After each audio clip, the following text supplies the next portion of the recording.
Welcome to Ayurveda and Spirituality with your host, Alakananda Ma, a renowned Ayurvedic expert and a graduate of a top London medical school.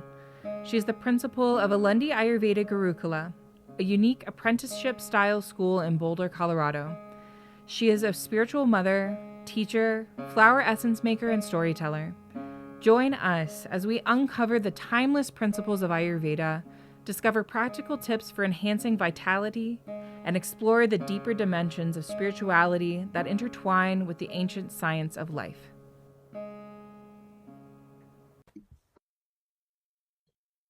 Namaste. Welcome, everyone. We're going to be talking today about spiritual guidance. And this is also going to tie in with a new topic that I want to introduce, which is about friendship. In order to understand this podcast in more depth, make sure you have listened to episode 2, The Mother's Awakening in the Age of Aquarius. That'll give you a better understanding of the ages, because we're going to be talking about the ages. So we're going to be thinking about how the spiritual guide manifested in each of the ages that we consider. The age of Taurus, the age of Aries, the age of Pisces, and the dawning age of Aquarius. So this is very schematic and not that much fitting in with historical dates and things. It's very much a schema. So bear that in mind. But let's first of all think about how did the spiritual guide manifest in the age of Taurus, which is the age of the mother. And of course, that is in the distant past, but we have a bit of an idea that spiritual guidance manifested in the form of someone like the Sibyl. So this is someone that could go into trance and pull down from the ethers an answer for you. It's not someone you had a relationship with. It's someone that you travel to see them to get an answer. They enter a trance to get your answer, and they pretty much are going to be a female figure who is acting as a channel. So at this point, seems like we're getting channel guidance from someone that we don't really have that much of a relationship with, and that is tapping into something beyond logic and beyond reason. As we come into the age of Aries, the age of the father, we see a few different manifestations of spiritual guides. This is the age of prophecy, the age where there are prophets. And prophets are not so much people who predict the future as people who tell us where our current trajectory will inevitably lead us and what we should do to reverse that trajectory. The prophets are tending to be men, although there are also some women that we see who are able to perform these prophetic functions. Again, they may be entering into some kind of trance or some kind of altered state in which a door opens and they see clearly. They clearly get the message. What is the mess we are in? Where is it taking us to? How would we reverse it? What does the Lord require of you but to do justly, love mercy, and walk humbly with your God? A remedy for the bad trajectory that we are heading in. So we still have room to this day for prophets, and there still are people who are prophets, maybe in a different way. Maybe climate scientists are performing a prophetic function when they tell us where our fossil fuel trajectory is taking us and what steps we have to take to save ourselves. That it's kind of funny that scientists are becoming prophets, but prophesy to the wind, for only the wind will listen. That is pretty much how climate scientists have been feeling for a couple of decades. And in fact, when COVID happened and epidemiologists started taking a role of prophets, and this is where this is leading us, suddenly epidemiologists and virologists and infectious disease doctors knew how climate scientists have been feeling for years on end. So we still need prophets. We still need prophetic voices who see our trajectory, call it out, and tell us, in fact, what could remedy it. However, on the whole, we're not having a personal relationship with the prophets. Today's prophets, we might be seeing on our social media or on our news outlets. We might be hearing them on the radio. They are calling out to us. We might be striving to follow them. We could see Greta Thunberg as a prophetic figure, calling out the potential disasters and what we need to do. We don't necessarily need to have a personal connection with a prophetic figure in order to respond, if we will, to their prophecy. Another type of spiritual guide that we see emerging in the age of Aries is the sage. Think of the book of Proverbs in the Bible. The sage, pretty much the sages were men, and they have a little more of a worldly wisdom. They have very, very practical wisdom that they share with us in the form of these proverbs, these nuggets. They come in the form of proverbs because we're going to remember them. There are many proverbs we all grew up with, like a stitch in time saves nine, and we know that doesn't only refer to our clothes, or people who live in glass houses shouldn't throw stones.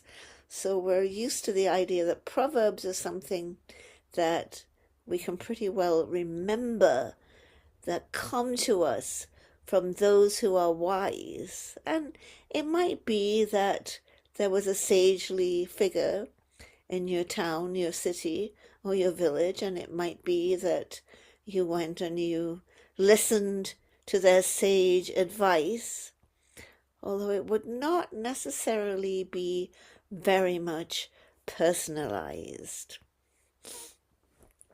As we come into the age of Pisces, the second of two masculine ages, the age of the sun, we start to see amazing developments in terms of spiritual guidance, because this is an age of devotion. As we journey through the age of Pisces, we see the emergence of the sheikh, the starets, the guru. We see the spiritual director. We see the emergence of a person who is going to guide us individually on our path. This is someone that we have a relationship with and that we can turn to on a regular basis to seek for guidance on our path. So this is an absolutely wonderful new development. Things are becoming more personal, things are becoming more individual, and we are starting to have someone that we can turn to.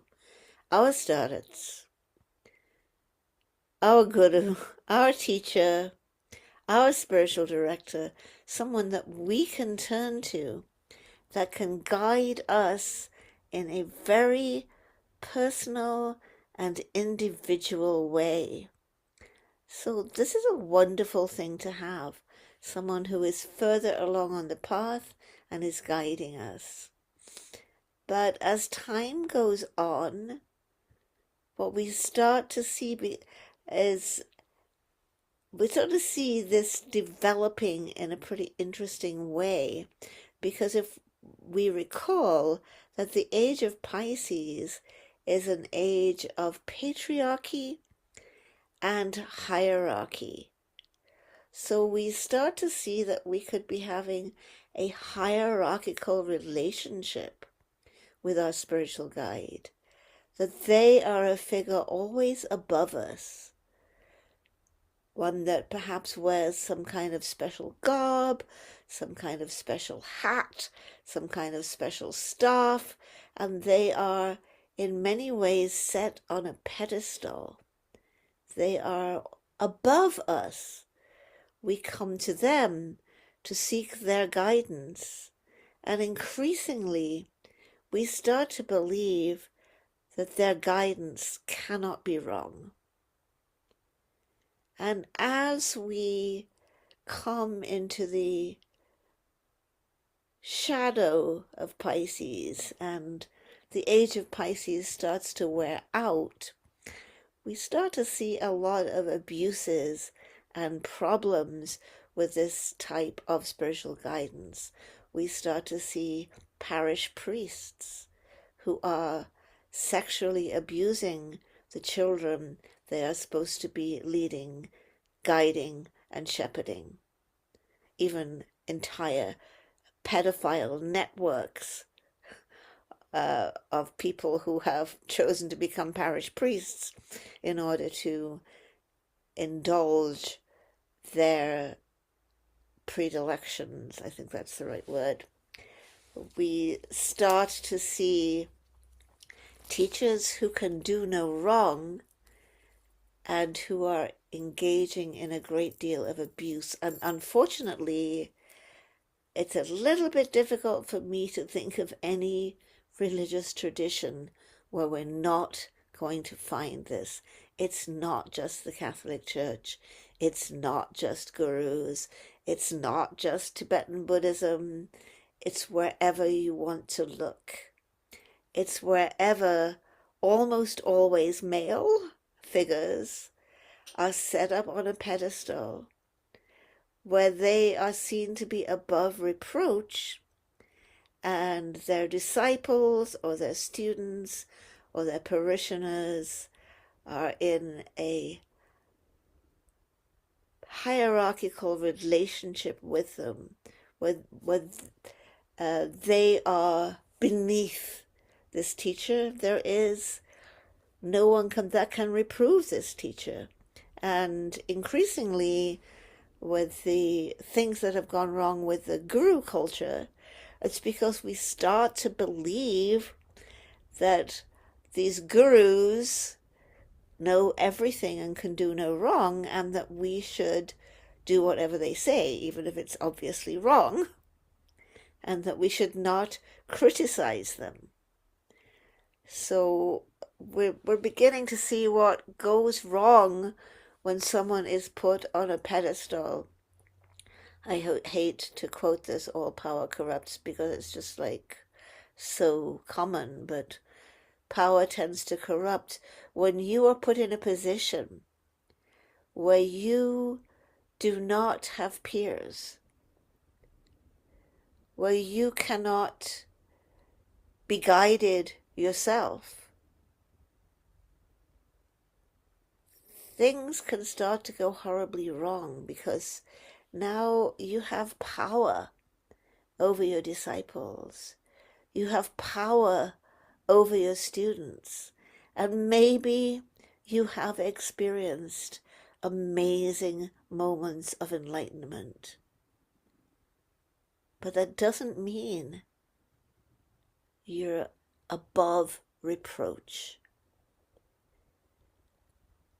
I have actually had the opportunity when I was in India to meet beings who really were above reproach. I met Raghudas.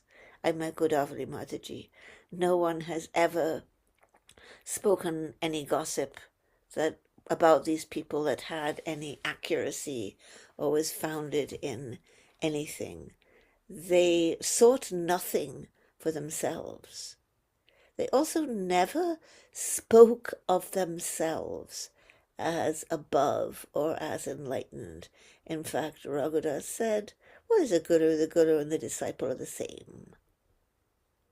That's, from my end, he and I were very, very different because he was self-realized, enlightened, and I was not. But from his standpoint, we were completely the same. We were on the same platform together. So there certainly do exist beings, and we'll cycle back around to mentioning this again, who deserve. It's not that they are put on a pedestal, it's just that they are in a different place than the rest of us, and when we meet them we cannot but know that, we cannot but see that it's simply the fact. But for most of the people who become gurus, they certainly have some Shakti, they certainly have some spiritual power, but they also are human. We are all human, and none of us should have complete power over others. So we have seen in the long dark shadow of Pisces so much abuse, so many sexual scandals, so much money scandals, but most of all, especially sexual scandals, people being hurt and people being abused by gurus. And it ends up where there's a whole anti-guru movement, which frankly is not going to help us either. But it's just all part of the long dark shadow of Pisces as one age rots and falls away while a new age comes forth, not yet fully born, but coming to birth. So we have spiritual teachers. What Raghudas said about the big gurus is don't get too close to famous gurus, he said, because once you get too close to them, you'll find out that they piss and shit like everybody else, and you'll be disappointed. You'll find out that they're human. Stay a little back, imbibe the wisdom, don't get caught up. Or as Prabhupada said, be like the bee, not like the fly. Go for the nectar and not for the stool. I avoided using the S word that time. But so I hope nobody got offended by me. Not to get caught up in any kind of a guru trip, because guru trips are totally part of the long dark shadow of Pisces. They're hierarchical, they're often patriarchal, though not always, as more female teachers are coming up, and they also, I'm sorry to say, have not been, in every case, above reproach. So there was an inherent flaw in how the spiritual guide manifested in the age of Pisces, And that was patriarchy and hierarchy, the above and below paradigm, which doesn't work. It has also been a wonderful thing to start to have the concept of having a personal relationship with someone that can guide us. So there's a plus and there's a minus. Let's move on now as we consider how is this starting to look in the age of Aquarius, as we come into the age of liberty, equality, and fraternity. How is spiritual guidance going to manifest? And this is really where the friendship comes in.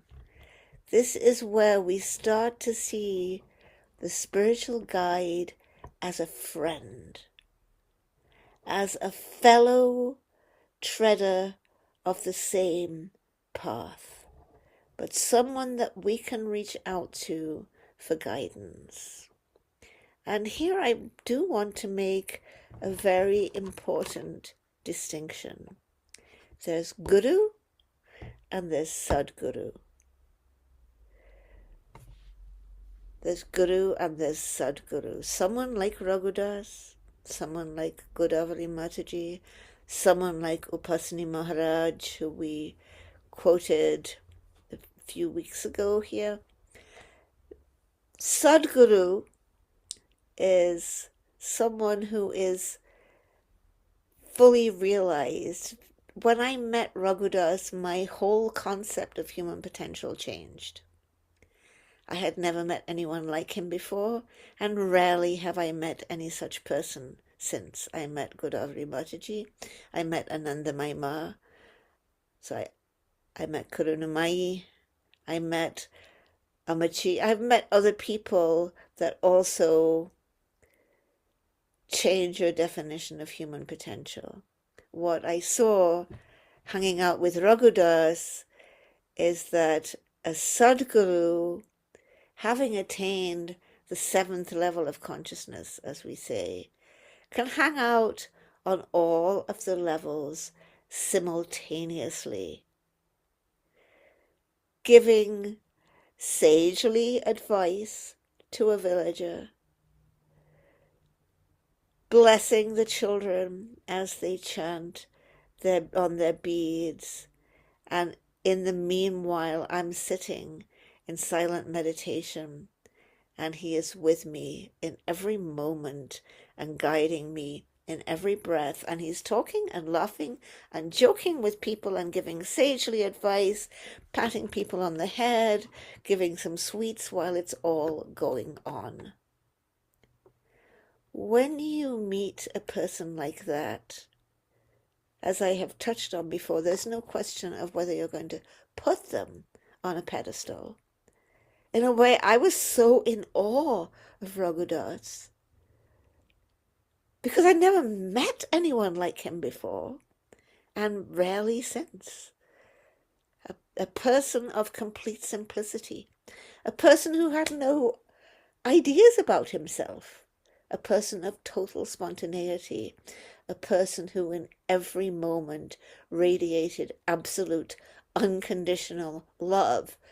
It was kind of a little scary and overwhelming to be around, even though I knew he really loved me as no one else had done before or will do since.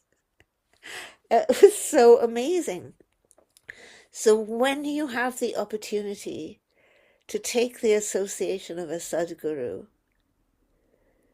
we can still have a friendly relationship with that person.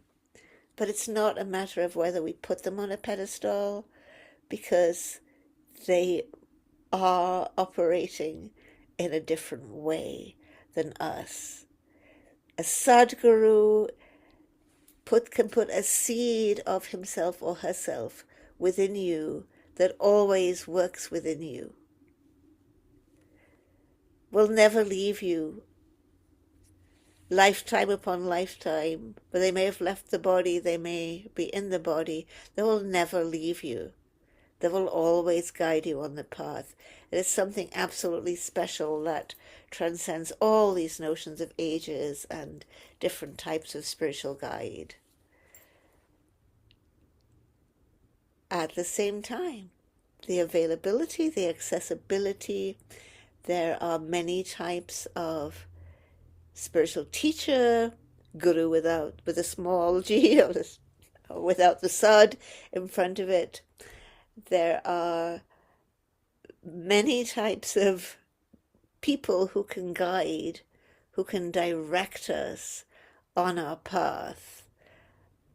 I really didn't even mention, like when I was talking about the age of Pisces, I didn't even mention people like the Baal Shem Tov, the tzaddik who has the Hasidim or the devotees around him. But that was another beautiful example of someone with a beneficent influence transforming society. I don't know why I forgot that. I'm giving this talk in such an extemporaneous way. That's what happened, I think.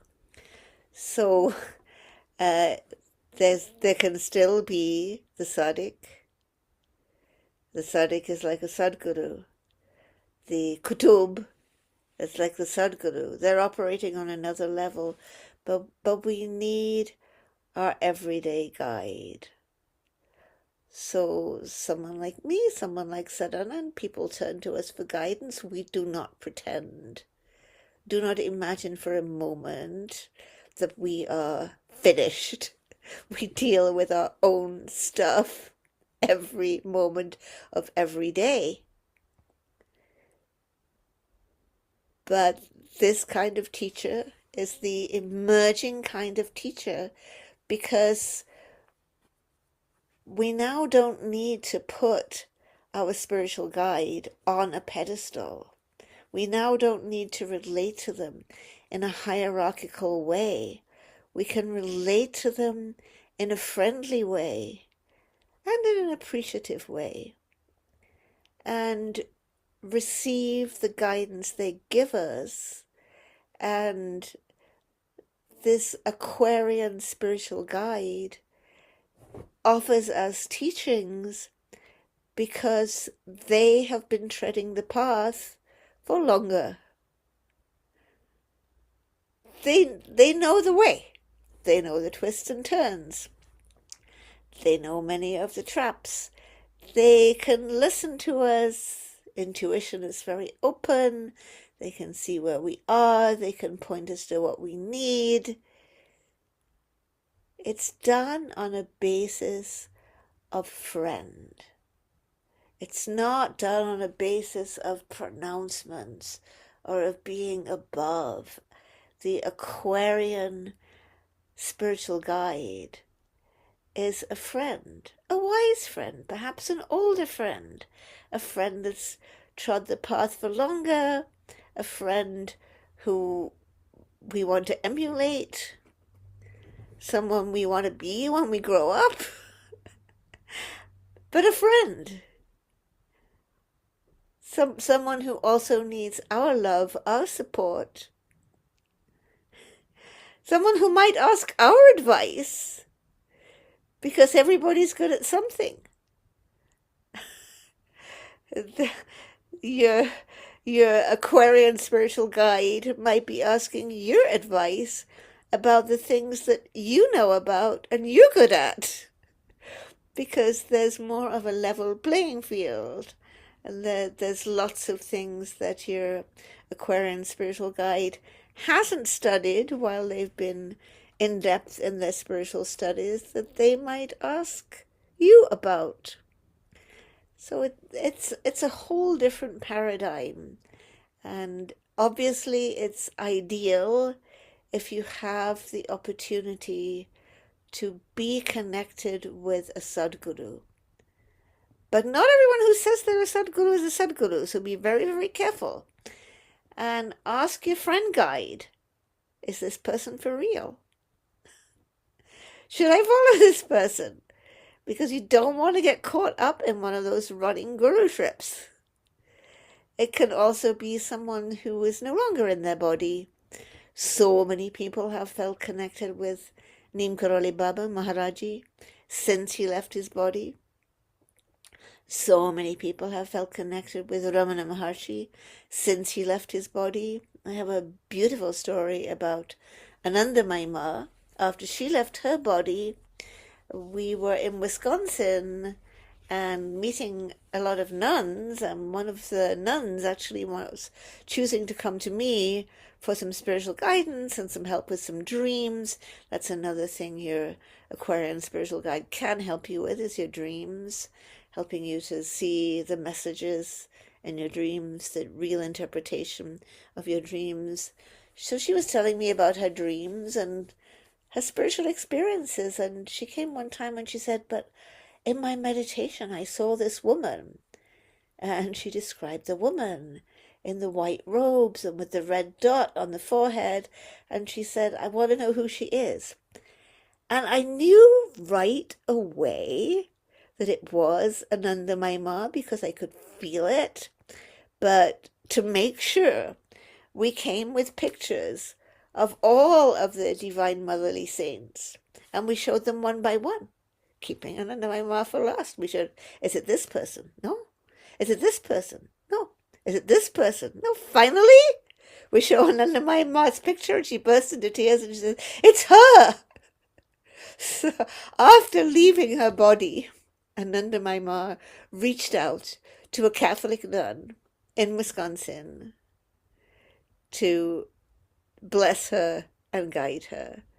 So whether that real guru, that sadguru person is in the body or not in the body, when the disciple is ready, the guru appears.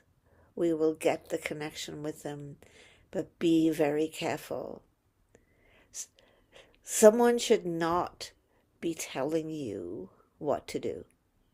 Literally, I had an experience when Raghudas initiated me on Makara Sankranti on January the 14th. It would have been 1981. While initiating me, he says, you are the train, I am the signal master. Surrender completely to me. A little while later, I ask him what I should do about a such and such, and he just looks at me and says, that's for you to decide. This is someone who is never going to try to control me, never going to try to manipulate me, never going to ask me to do what I shouldn't do. I have to decide with the seed of his being within me to help me decide, and his love around me to help me decide. So it's wonderful if we can get a connection with a sadguru, whether they're in body or out of body. That's simply our fate, our karma. But it's also just so important in the age of Aquarius that we seek out our spiritual elders, spiritual guides, the wise human person who will share with us about their own flaws and their own struggles, who will not put themselves on a pedestal, but who will be one who walks on the path with us. I think that's a beautiful thing that I've been experiencing in my own life, and that I see emerging in the age of Aquarius, the spiritual guide as a wise friend and someone who is open, honest, and transparent about their emotions, their feelings, and their own struggles, because we learn from that reflection. So it's an exciting journey as we see how things will emerge in the age of Aquarius. Hope this is helpful. Thank you. Namaste. Thank you for tuning in to Ayurveda and Spirituality with Alakananda Ma. We hope today's exploration has ignited a spark of curiosity and insight within you. If you enjoyed this episode, be sure to leave us a 5-star review and share it with a friend. For more enlightening discussions and practical wisdom on Ayurveda and spirituality, subscribe and join our Facebook group, Alundi Ayurveda. To allow us to continue sharing valuable content, consider donating to Alundi Ashram. The links will be in the show notes.